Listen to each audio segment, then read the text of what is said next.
Selamat pagi warga Indonesia. Saya ganti ya dengan warga Indonesia. Biasanya saya menggunakan selamat pagi warga Jakarta ya. Karena ada masukan dari salah satu sahabat saya di Surabaya, maka saya ganti dengan selamat pagi warga Indonesia. Karena mereka tinggal di Surabaya merasa kok nggak disapa gitu ya. Dan juga teman-teman di Malang dan juga yang ada di Bandung, Bogor, bahkan di Medan pun ya teman-teman lingkaran diskusi Rumah Susun merasa bahwa kok hanya warga Jakarta yang disapa, maka saya ganti dengan warga Indonesia. Pada video kali ini saya membahas tentang IPL ya. Sebelumnya saya pernah membahas tentang IPL, yaitu tentang apakah IPL itu diperhitungkan dengan NPP atau dengan luasan sarusunnya.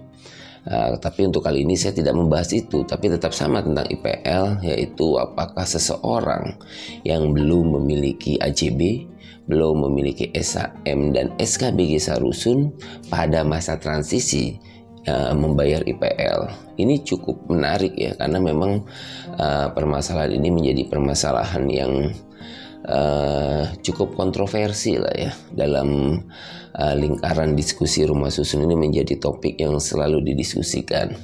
Nah, kali ini saya akan bahas dari perspektif saya ya, dari cara saya membaca norma tersebut yang saya kaitkan tentu dengan putusan MK ini nomor 85 tahun 2015.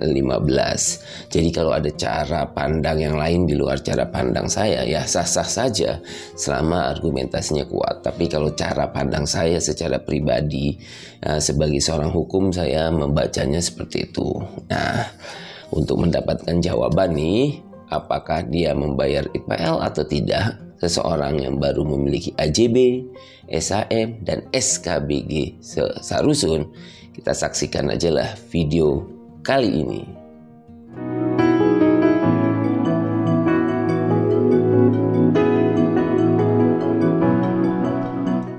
Apakah seseorang membayar IPL atau tidak pada masa transisi? Ini berkaitan dengan status seseorang sebagai pemilik. Kapan seseorang itu dikatakan sebagai pemilik? Kapan secara hukum seseorang itu dapat dikatakan lebih tepatnya sebagai pemilik? Itu ya yang menentukan seseorang membayar IPL atau tidak. Pasal 59 ya, terdiri dari 4 ayat ya, jelas menyatakan di situ bahwa seseorang yang membayar IPL itu adalah pemilik dan pelaku pembangunan memang pada masa transisi. Ayat pertama itu menjelaskan bahwa pada masa transisi itu pelaku pembangunan yang mengelola rumah susun. Nah, masa transisinya ditentukan 1 tahun di ayat 2-nya. Ya, ditentukan 1 tahun sejak serah terima pertama kali. Nah, ketika mengelola, pelaku pembangunan dapat bekerjasama dengan pengelola. Nah, biaya pengelolaannya di ayat 4 dirumuskan bahwa ditanggung oleh pelaku pembangunan dan pemilik. Artinya pemilik dan pelaku pembangunan lah yang menanggung biaya pengelolaan. Nah, siapa yang dapat dikatakan pemilik ini? Itulah yang kemudian harus diperjelas. Karena pemilik inilah yang mempunyai kewajiban untuk membayar IPL. Bukan penghuni, tetapi pemilik. Nah, pasal ini kemudian ya diatur kembali di dalam PP ya, di Peraturan Pemerintah nomor 13 2021 ya, 2021. Tepatnya di pasal 82. Pasal 82 ini kan terdiri dari 6 ayat. 82 ayat 4 ya secara jelas memang diatur kembali, atau sebenarnya rumusannya sama dengan di dalam pasal 59. Pada masa transisi itu biaya pengelolaannya itu ditanggung oleh pemilik dan pelaku pembangunan. Sama pemilik dan pelaku pembangunan. Tapi siapa pemilik diperjelas di pasal itu ya. Di ayat 5-nya ya, pemilik sebagaimana di ayat 4 itu dibuktikan dengan AJB, SHM Sarusun, dan SKBG Sarusun. Artinya frasa pemilik itu dijelaskan di ayat 5-nya adalah yang memiliki AJB, SHM, dan SKBG Sarusun. Artinya kalau tidak memiliki itu belum dapat dikatakan pemilik. Nah, di ayat 6-nya dalam hal belum terdapat belum memiliki bukti kepemilikan tersebut, belum ada bukti kepemilikan tersebut yaitu AJB, SHM, dan SKBG, maka biaya pengelolaannya ditanggung oleh pelaku pembangunan. Nah, ini konstruksi yang digunakan di dalam pasal 59 dan pasal 82. Konstruksinya ingin menegaskan bahwa yang membayar IPL itu adalah pemilik dan pelaku pembangunan. Dan pemiliknya itu dibuktikan dengan AJB, SHM Sarusun, dan SKBG Sarusun. Nah, dalam hal belum ada bukti kepemilikan tersebut, status seseorang belum menjadi pemilik, maka yang akan membayar IPL hanya adalah pelaku pembangunan. Jadi turun di ayat 6-nya, pelaku pembangunanlah yang menanggung biaya pengelolaan. Nah, kalau kita baca dari tafsir pasal tersebut, saya nyatakan seperti itu. Ya, kalau belum ada AJB, SHM, dan SKBG Sarusun, ya, maka ya biaya pengelolaannya ditanggung pelaku pembangunan. Ya, apabila belum ada pemiliknya, maka pelaku pembangunanlah yang membayar biaya IPL tersebut. Tapi siapa yang dapat dikatakan sebagai pemilik kan intinya? Ya, ada pengaturan lain yang dapat dikatakan sebagai pemilik.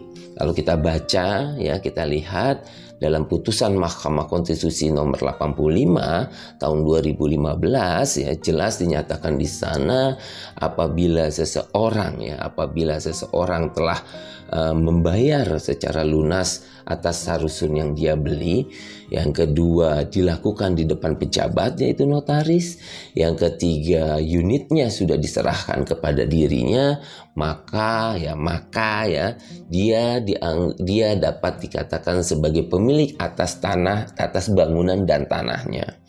Ya, artinya seseorang pun dapat dikatakan sebagai pemilik apabila memenuhi 3 unsur tadi, yaitu unsur yang pertama adalah sudah dibayar secara lunas ya. Yang kedua itu adalah dilakukan di depan pejabat yaitu notaris. Yang ketiga adalah unit sudah diserahkan, maka orang itu dia sebagai pemilik atas bangunan dan gedung, atas tanah dan bangunannya. Artinya ia juga dapat dipelit. Kalau saya tafsirkan 3 hal tersebut, ya saya memberikan makna bahwa itu yang dimaksud adalah PPJB lunas. PPJB yang telah dibayar lunas dibuat di hadapan notaris dan unitnya sudah diserahkan. Maka apabila seseorang tidak telah memenuhi 3 kriteria atau unsur tersebut, orang itu dapat dikatakan sebagai pemilik. Maka ia pun harus membayar IPL, iuran pengelolaan lingkungan. Artinya makna pemilik ini ada 2 di sini yang berkaitan dengan permasalahan IPL. Yang pertama yang diatur di dalam PP 13 yang tadi di pasal 82 ayat 5, orang yang memiliki AJB, SHM, dan SKBG. Yang kedua, siapa yang dikatakan sebagai pemilik yang membayar IPL? Kan ingat pasal 59-nya yang membayar IPL kan pemilik. Ya, siapa yang dapat dikatakan pemilik? Yang kedua, yang memenuhi unsur 3 tadi yang diatur di dalam putusan Mahkamah Konstitusi, yaitu orang yang telah membayar secara lunas, orang yang dibuat di hadapan pejabat notaris, yang dilakukan di depan pejabat notaris, ya, pejabat walaupun putusan MK saya tafsirkan notaris. Yang terakhir itu adalah unitnya sudah diserahkan kepada dia.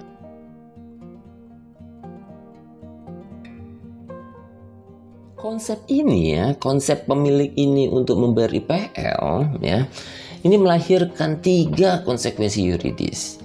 Ya, jadi ada 3 konsekuensi yuridis yang dihasilkan dari konsep ini.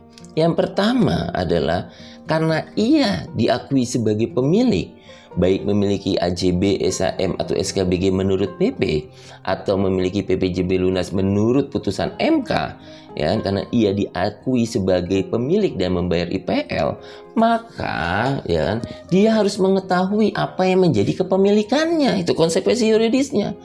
Apa yang dimiliki ia secara perseorangan, apa yang dimiliki dia secara bersama terhadap tanah bersama, terhadap benda bersama, bagian bersama, dan tanah bersama, karena dia pemilik.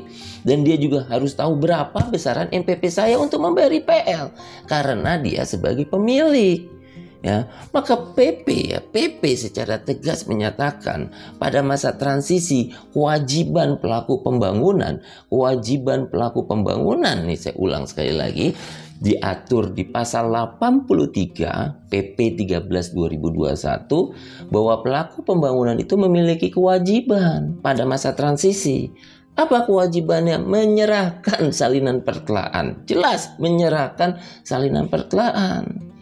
Artinya, kalau tidak ada ya apa yang menjadi kepemilikan saya secara pribadi dan tidak ada apa kepemilikan saya secara bersama, benda bersama, tanah bersama, dan bagian bersama tersebut, ya bagaimana kita mau mengelolanya dan apa yang menjadi dasar pembayaran IPL?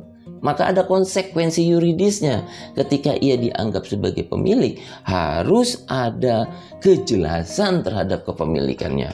Itu yang pertama. Yang kedua, ini juga yang menjadi hal yang penting ini kita pahami bersama, yaitu waktu masa transisi sudah berjalan untuk pembentukan P3SRS. Kenapa? Karena ketika diserahkan unitnya, ya walaupun dia memiliki AJB, SHM, SKBB maupun yang memiliki PPJB lunas, masa transisi sudah berjalan di situ. Argo pelaku pembangunan untuk mengelola rumah susun pada masa transisi sudah berjalan, dan argo kewajiban pemilik untuk membentuk P3SRS juga sudah berjalan. Ya, karena dia sudah sebagai pemilik walaupun dia baru memiliki PPJB lunas.